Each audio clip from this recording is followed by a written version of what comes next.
Bueno, como todas las semanas lo tenemos aquí en el estudio Infobae TV a Luis Seco para hablar un poquito de los temas económicos ahora que pasó ya el Mundial, Luis, ya está.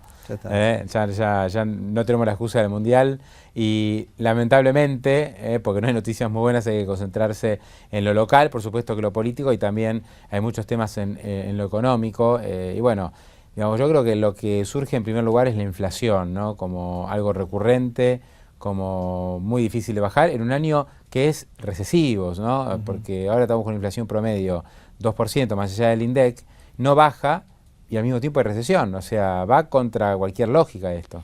Esto es muy importante, ¿no? Porque tenemos dos episodios recesivos previos, uno en 2008-2009 y otro el del 2012, ¿no? En el episodio 2008-2009 observamos cierta convergencia de la inflación, o sea, la recesión trajo una reducción de la tasa de inflación.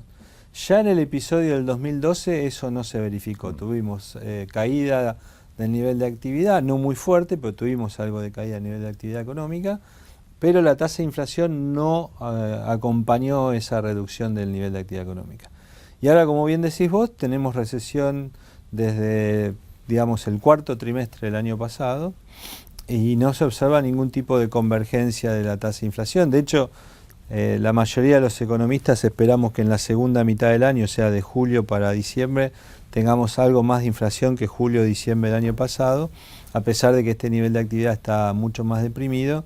Por lo tanto, va a ser muy difícil que la tasa de inflación, cuando miremos todo el año, no esté cerca del 40% anual. Digamos, o sea, estás esperando más inflación para la segunda parte del año y no menos.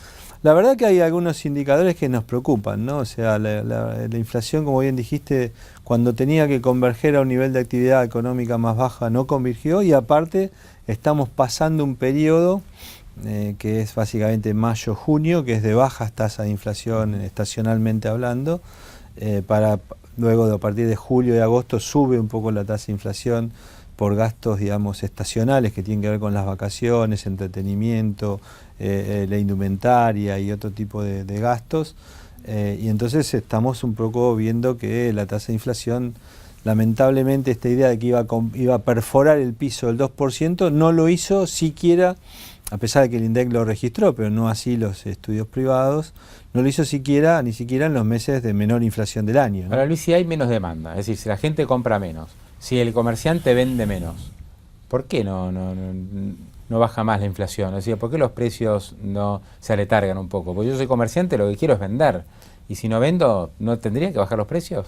Hay un comportamiento, primero la inflación es siempre, nosotros los economistas decimos que es un fenómeno monetario, ¿no? Una cosa es que algunos precios aumenten o que un precio aumente mientras otros caen o no aumentan, y esos son fenómenos que no se llaman inflación, son cambios en el nivel de precio o un cambio en algún precio.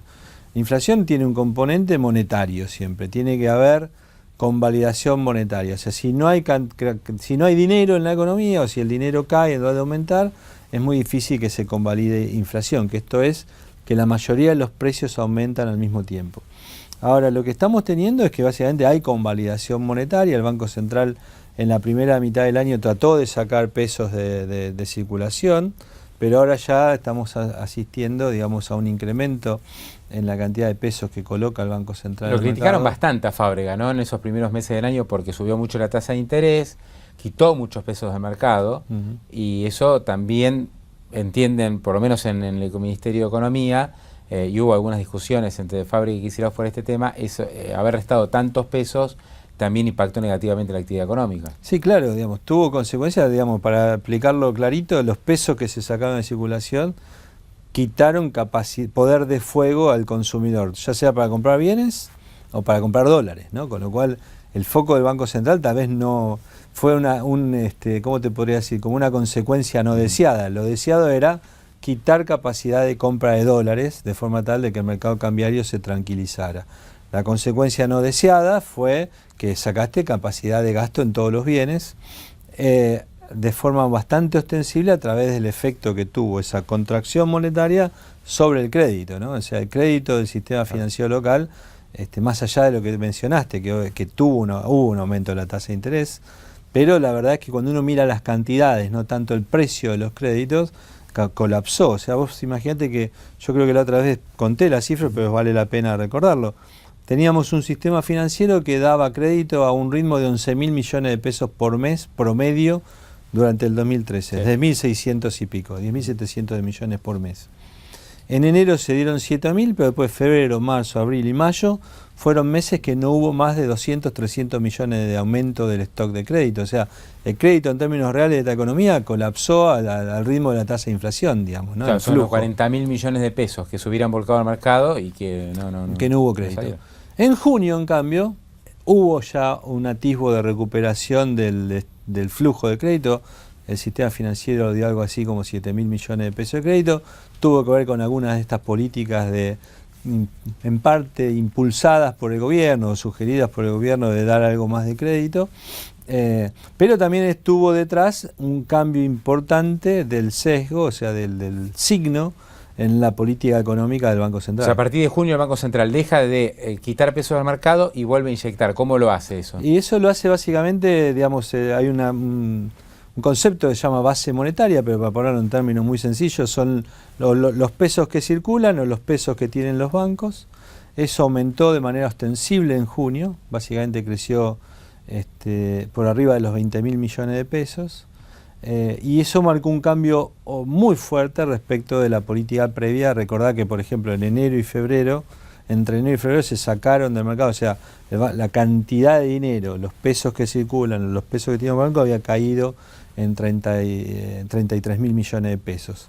En junio tuviste una expansión de más de 20.000 millones que se repitió en los primeros días de julio, otros 20.000 millones de pesos más. O sea, tenemos una expansión en las últimas 5 semanas de algo así como 45.000 millones de pesos. Bueno, la gran pregunta del millón, ¿no? Lo que todo el mundo quiere saber en este sentido, ¿no? Por lo menos los que miran estas variables, como es nuestro caso, el Central tiene que financiar en 100.000 millones de pesos al Tesoro. Es decir, tiene que generar dinero por 100.000 millones de pesos porque las cuentas públicas no cierran por ningún lado. Hay un déficit fiscal cada vez mayor. ¿Qué va a pasar con esa plata? Porque si el Central deja que esos pesos queden en el mercado, van a volver las presiones cambiarias muy fuertes, ¿no? Y acá sí vamos a un tema central que es ¿qué va a pasar con el dólar? Si vos esos pesos los dejás en el mercado, muy probablemente terminen yendo al dólar y vas a tener una gran presión cambiaria como la del año pasado.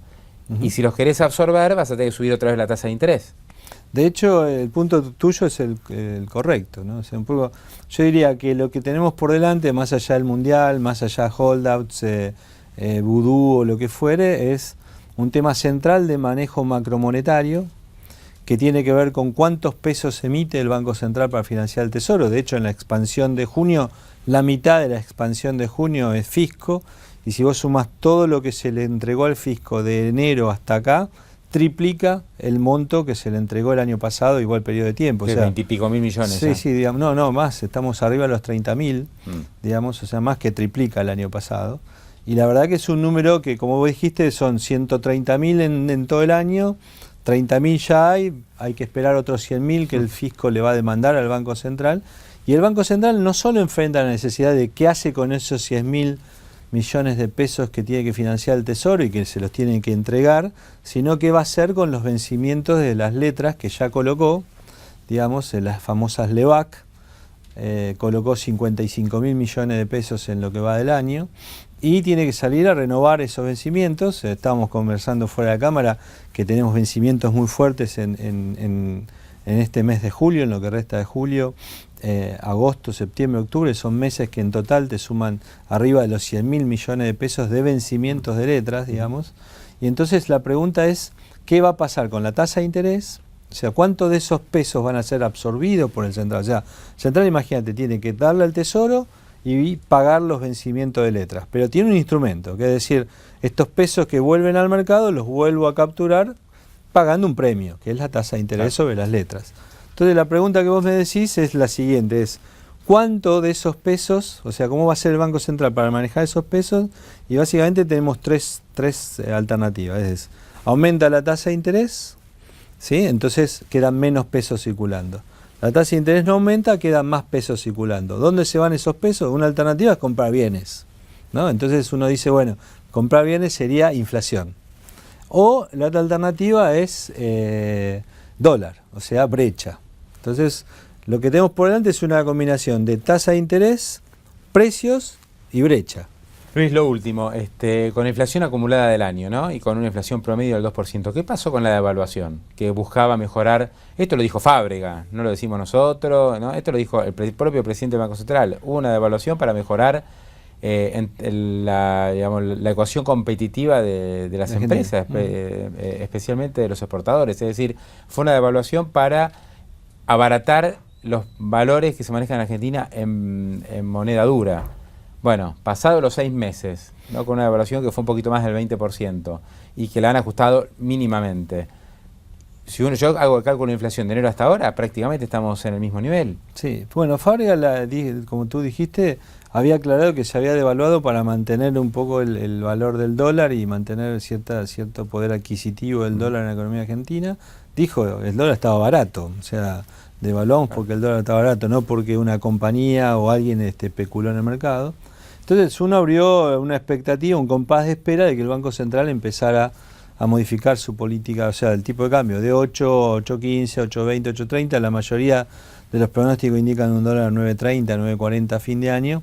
Ahora, era una cosa entre 8 y 9.40 a lo largo de 12 meses y otra cosa es entre 8.15 y 9.40 en 6 meses, ¿no? Entonces se crea un clima de expectativa de que el Banco Central tenga que ir devaluando un poco más rápido si es que quiere preservar esa competitividad. Por otro lado, también hay quienes te dicen, y esto hay que aclararlo, ¿no? O sea, hay gente que está muy optimista sobre la capacidad que tiene Argentina de capturar dólares. Por ahí no, ni tu invitado anterior ni yo somos demasiado optimistas en esa que van a venir carreadas de dólares muy rápido hacia Argentina, pero hay gente con la cual que yo respeto intelectualmente, y vos hablarás también con ellos, que te dicen, no, mirá, tened en cuenta que pueden venir tantos dólares que hacen que el problema de la ecuación peso-dólar, ¿sí?, no se resuelva con un aumento de la brecha. Porque lo que estamos diciendo nosotros es, si sobran pesos y no hay dólares, lo que va a pasar es que el dólar se tiene que volver más caro. El Banco Central puede devaluar y aceptar que es más caro el dólar, y el Banco Central puede no devaluar y hacer que la brecha, como te acuerdas el año pasado, ¿no?, que la brecha creciera. Que, digamos, para concluir, digamos, si hay muchos pesos, uno dice, bueno, ojo, porque esto puede ir a presión cambiaria, pero en la medida que Argentina consiga financiarse en el mercado internacional y que cerrar con los holdouts, tal vez no va a ser un problema. No solo pero si no llegamos a cerrar el capítulo holdout, me parece que la tensión cambiaria puede ser muy grande. La tensión cambiaria puede ser muy grande, pero te corrijo un mínimo nada más. No es solo si el soberano, o sea, si el Estado consigue dólares, ¿no? Porque también los dólares pueden venir, por ejemplo, de inversiones de portafolio. O sea, alguien puede, o YPF, o las provincias, o siquiera, olvídate de que sea deuda. Es un individuo extranjero que dice, yo quiero comprar activos argentinos. Y eso hace que ingresen dólares de portafolio. Esos dólares de portafolio van a ser cambiados por activos y alguien va a tener los dólares, claro, ¿no? Con lo cual alguien que podía estar con cierto apetito de hacerse de dólares va a estar satisfecho en ese apetito. Y el dólar no va a venir de la reserva del Banco Central, sino del mercado. La verdad que esa es una hipótesis que yo no descarto, digamos, de que haya apetito. Se me ocurre que va a ser difícil, mucho más difícil si no se arregla el tema holdouts, y va a ser difícil en un contexto en el cual la macro enfrenta este tipo de desafíos y donde necesitas un banco central que esté, o sea, bien sos cauteloso, ¿no?, en la magnitud que la Argentina puede llegar a captar dólares en los próximos meses, por lo menos. Sí, lo que sí te puedo decir, y que yo lo percibo de reuniones con inversores, que cuanto más cerca estás de un evento fundamental, que es el cambio de gobierno, probablemente mayor sea la posibilidad de que empieces a ver a alguien dispuesto a decir, bueno, compro ahora que está barato, ¿no?, porque después puedo llegar tarde. Luis, un abrazo y muchísimas gracias por esta presencia. Gracias, Pablo. Gracias.